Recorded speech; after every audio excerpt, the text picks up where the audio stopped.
Welcome to Zarnia for Games and Geekery. This is Born to be Wild. I'm Jon. I'm Adhil. And we're here to play Khora, Rise of an Empire. Khora, Rise of the Empire. What is that about? It's about the Greeks, I think. You think? Yeah. Okay. I do love some tzatziki.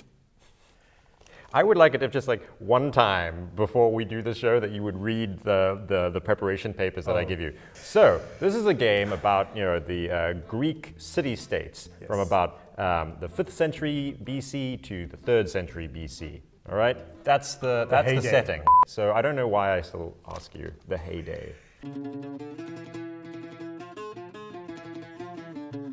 So it's a civilization game.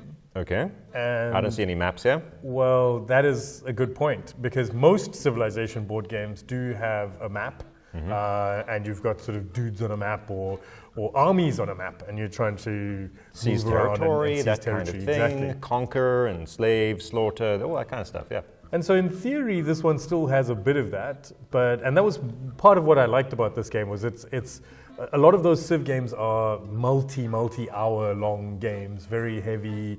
A lot of them, some of them have a bit more of an economic bent. So you're trading goods, and you've got lots of different kinds of goods that you might be farming. For instance, Anno, which you can see on our channel if you want to check out how that game works.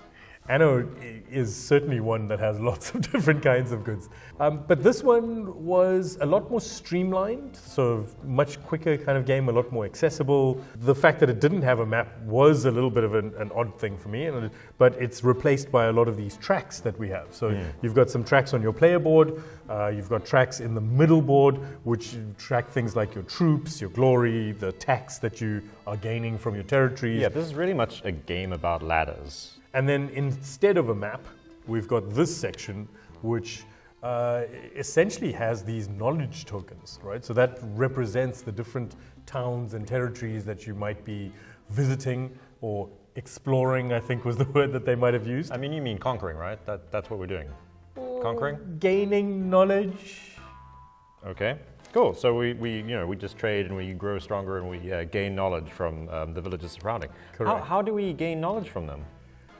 Using our troops. We send our troops in. Wait, why do they have little skulls next to them? Swords and skulls. Well, the skulls relate to the troops being lost. So those are our troops that are being lost. So this is So a it's ladder actually game. troops of scientists that we're sending out into the world. Oh, we lost so many good scientists that day. And one of the things that I really enjoyed about the game was the way that you assign your actions, right? So there are a set of tiles which you get given. Each player has the same set. So Okay. it's the same set of 7 different tiles, which include things like legislation, politics, development, a number of different things. And each of them is numbered, and you're able to assign those numbers based on the dice that you roll. So for instance, if I rolled 3 and I want to play the politics card of 5, I'm going to have to spend 2 of my citizens. How am I spending them? We don't really know. But they don't have them anymore. Mysterious. And how do we determine who goes? Interesting way that you would do that is you just run from the lowest numbered action upwards, and basically you're doing them simultaneously. So it's not really a like my turn, your turn kind of game. Yeah. So in each round, the actions go back and forth between however many players are playing. You can play with up to 4 people. It probably works best, in my opinion, at a kind of higher player count. So yeah, the different, each player is representing a different Greek city-state. We've got a whole bunch of them going on, and this helps to create like an asymmetrical game and asymmetrical tactics at the table. Some people have advantage on gaining knowledge tokens, some on philosophy, and some on the deadly art of war. And that was one of the things that I liked about the game was the fact that you had this asymmetric city-state, and each of them has, it's not super complicated. You have 4 levels of your city, and you have some prerequisites that you need to gain before you can move up to a new level. So the levels relate to the different knowledge tiles that you're able to gain from those explorations. Yeah, so each player basically has their own ladder of their city that they want to develop, and they also have the various more shared competitive ladders out here. You're building your engine here, and you're reaping the rewards there, and reaping the knowledge there. And one of the things you're competing for, so one of the pieces of interaction in the game is these achievements. So based on which ones you get to first, if I get to one of these achievements in a specific round, you have the rest of that round to match me on that, but thereafter, no one else is able to gain that achievement. Because at the end of the day, all these ladders lead us to victory points. We've got a victory point track all around the board, and we've got a glory track that multiplies the points that you get for conquering certain city-states. And there are various actions and events and politics cards that will earn you even more victory points in order to crush your enemies. Now, one of the things that I found a little bit different to what I expected was the reliance on military and on building up your troops. When I first saw the game, I thought, okay, there's lots of different areas that we can build up on. There's this economy track, there's the culture track, and I can try and maybe push up on those and not focus too much on military. Needless to say, both times I was crushed. So I've decided that you can't ignore military. I mean, maybe you're just not very good at possible. the game. Did you play any when you just like went full in military and conquered and won the game? I think you did that. This is Sparta!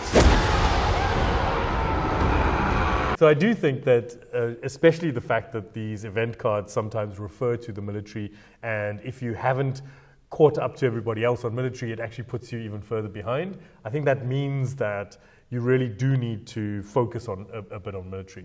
And also military does push you up not just in recruiting more troops, but also up the glory track, which is the multiplier for every conquest you get. So and that gives you a huge number really of points, powerful, right? yeah, I mean, really at the end of the powerful. game, you multiply your where you are on the glory track by your major knowledge tokens, and that's a huge number of points. I mean, from memory, I think it was 30 or 40% of our points we were getting out of that particular multiplier. One of the things that kind of confused me a little bit about this game is that they seem to kind of obscure the importance of military.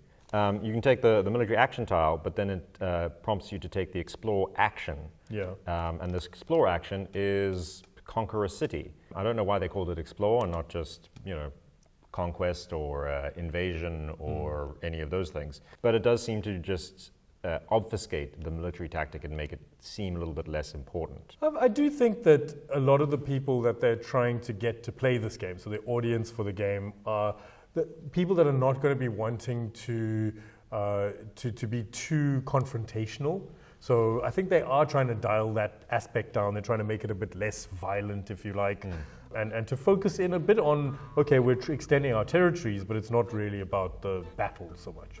And then at the end of the game, so in our games, we didn't actually end up getting to Persepolis, right? So we didn't get to sack Persepolis, which seems like a huge number of points that you could get because you're getting 3 of the major knowledge tiles, and that would, as we mentioned, you would multiply that by your glory, but you'd also be losing 15, pretty much your entire set of troops. You'd be losing them in that battle. It's quite a clutch move at the end to just be like, okay, well, I'm going to spend all my troops, which are worthless now because at the end of the game, and boom, I've just earned 3 more glories. And I've become Alexander the Great. Or as my father-in-law calls him, Alexander the Great. The Greek Empire is a very popular theme in board games, partly, just because of the number of areas that it touches, countries, etc. I mean, also just because, that's what everyone gets taught. Everyone's all like, hey, Greece, let's learn more about Greece. They got all these cool gods who are really horny and like to turn into swans and buckets of water in order to pick up chicks. I don't know, all that kind of thing.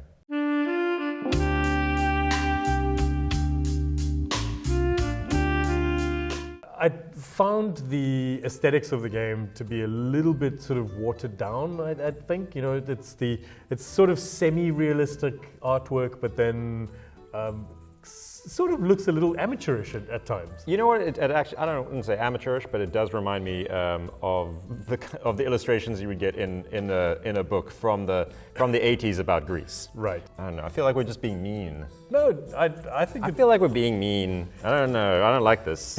I don't want to be. I'm not like you, Adhil. I'm not a mean person. What? I'm a nice person. This person worked really hard. I especially like this. This illustration is good. My least favorite is the Spartan. He's the Spartan guy. It's like his nipples look in two different directions, like a cockeyed nipple situation, and that just seems it's off-putting to me. I don't know. What? I'm not trying to nipple shame you. All right. So this has been mean, Jon. Zarnia for Games and Geekery. I'm Jon, and this is Adhil. Please subscribe if you want to hear about more nipples looking in the opposite direction. Oh man, I should never have just given free rein to my inner monologue. Why did I speak out loud? But it's true though, there's nipples like ice picks. Mm-hmm. Yeah. Like you're being accused of something. The Spartans like to use whatever they can for weapons. All right, let's tidy this up. Please like, subscribe, follow us, send us messages, and let us know your thoughts on Khora and what games you think we should have on our radar for next time. A deal? Looking forward to it. I could tell. Yeah. Stop looking at my nipples, Jon.